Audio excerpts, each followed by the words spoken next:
Hello, Mystery Reopened here. Today, I am talking about an American psychological thriller film, whose name is The Quiet. So just relax, watch out, and enjoy the movie. Dot is a deaf and mute high school girl. Because of her disability, she hardly has any friends and is always alone. After the recent death of Dot's single father, her godmother's family has been taking care of her. Her new god sister, Nina, is not accustomed to having a sister, and hates Dot for no reason. The two go to the same school, where Dot is a social outcast, while Nina is one of the popular girls. In the opening scene, Nina and her group of mean cheerleaders make fun of Dot's disability. The school's guidance counselor sees this, and asks Dot to join her table for lunch. Dot refuses, and runs to her favorite spot in the school, a bathroom stall. She feels safe, and much less lonely, when she is alone. Her happiness doesn't last long though, because Nina finds her, and angrily pulls her out for the ride home. Nina's mother Olivia encourages her daughter to make them feel at home, but Nina cannot care less. Since it wasn't her decision to take her in, she doesn't feel responsible to do Dot any favors. In the evening, Nina's guardian Paul arrives home, and finds Olivia passed out in the living room. She has a drinking problem and suffers from depression. Because she's on several antidepressants, Paul takes care of her and gets her to bed. On returning back to the dinner table, he notices an awkward silence between the girls. To cut the tension, he suggests they learn sign language for Dot, but Nina cuts him off and walks away. The following day during lunch, Nina and her friends are gossiping, as usual. Her friend Michelle brings up the topic of virginity, and makes fun of Nina for being a 17-year-old virgin. She can have any guy she wants, but he's reserved when it comes to dating. Meanwhile, Dot comes across the school's empty music room, and takes the opportunity to play piano. She used to practice when she was still hearing, hence she plays pretty well, even without hearing the music. One of the popular guys, Connor, hears her play and is instantly smitten by her. He stares at her for a long time, before pulling away, when his friend interrupts. Later, Dot meets Nina in the washroom. She tries to mind her own business but Nina forcefully makes her wear lipstick. Just when Dot thinks that this might be a bonding moment for them, she looks into the mirror, and discovers that Nina purposely smeared lipstick around her lips. That night, Dot has a hard time falling asleep, because she misses her father. When she comes outside to get some fresh air, she notices Nina's bedroom doors open. On peeking, she sees Nina and her father Paul, together in bed. The sight disturbs her, to her core, making her run right back to her room. I'm not going to make a joke about that scene. The next day at dinner, Nina asks her parents for permission to spend the night at Michelle's. Paul doesn't allow her but Olivia encourages her to go.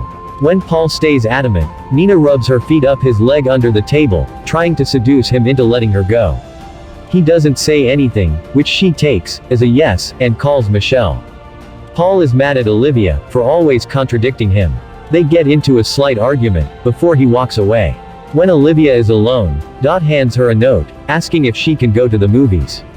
Paul offers to drive her there, and Dot agrees, even though she's uncomfortable. The movie hall is empty, except for Nina and her squad, in the middle row. Connor sees Dot sitting alone, and wants to approach her, but the others stop him. Nina feels somewhat bad for her, but keeps on the act that she doesn't care. Dot catches her slipping, when she closes her ears to see how it feels to be deaf. But, she stops upon noticing Dot staring down at her.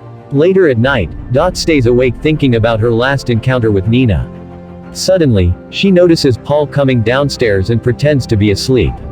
He strokes her hair, and calls himself sick. He seems to know what he is doing with his daughter is wrong, but cannot stop after coming this far. He agreed to take Dot in, thinking that her presence might stop him from going into Nina's room, but it clearly didn't help. In the following scene, Dot is home alone, playing on the piano. Unbeknownst to her, Nina arrives home from school and watches her play from the doorway. Suddenly a piano wire snaps, making Dot curse out loud. Nina freezes in shock, realizing that Dot could hear them, all this time. She pretends to have just gotten home, and doesn't call her out of the lie. The next day at lunch, Nina sits with Dot for the first time. As Dot looks at her in confusion, Nina begins explaining little details, about her private time with her father. She is clearly doing it to get a reaction out of her, but Dot remains calm.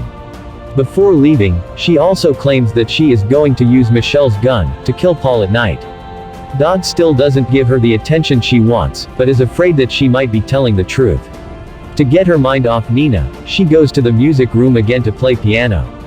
This time, she notices Connor staring at her through the door. She gets nervous, and tries to leave, but the guy stops her.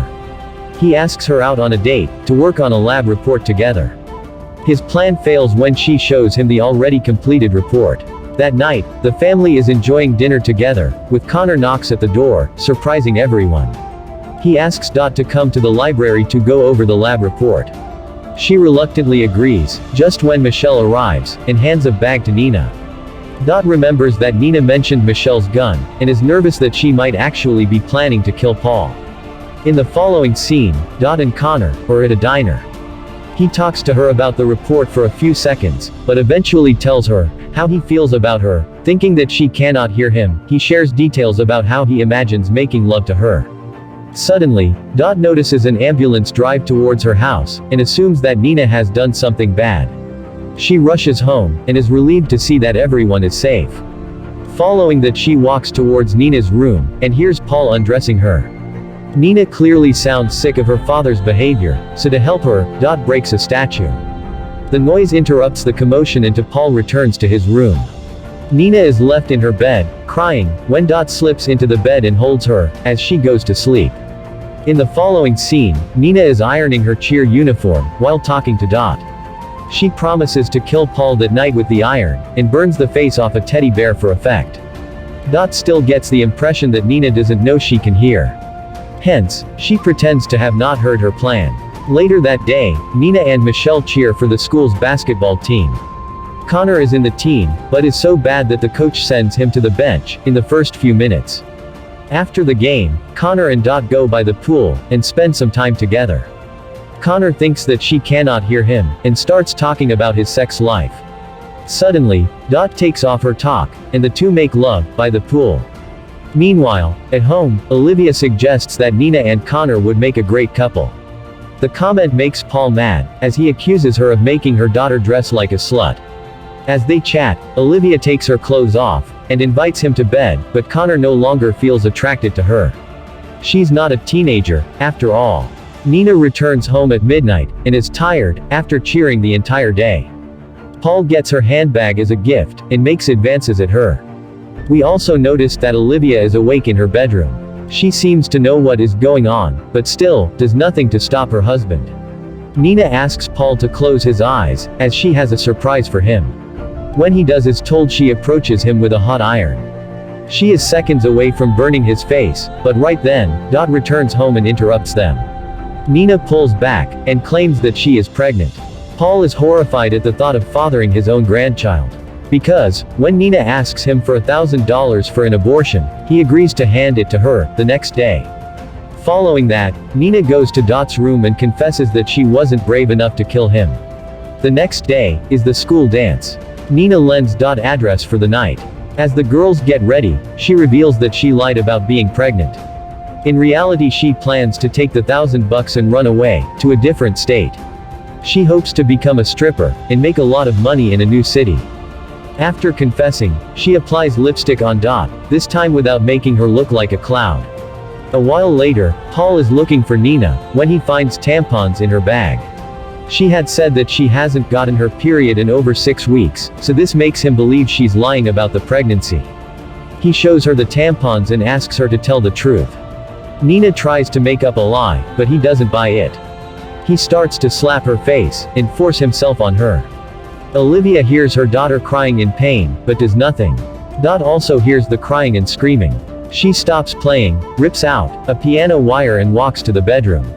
While Paul is busy, she strangles him with the wire, while screaming at him to leave Nina alone. Seconds later, she stops and he falls dead to the ground.